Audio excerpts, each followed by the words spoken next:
I use a tack cloth to remove all dust and particles. I apply a thin coat of pale blonde Duex shellac. I then apply an even coat of Kölner Instacoll base. Wait for it to dry at least 1 hour.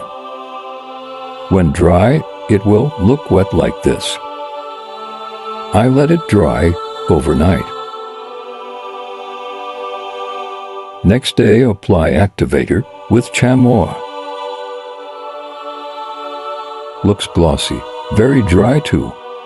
Apply gold can be moved without sticking, unlike normal gilding.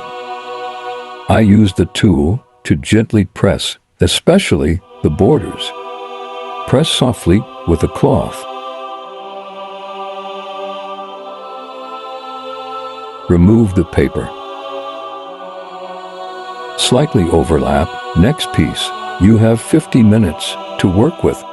Activator before needing to reapply. It is very shiny and ready for the next step.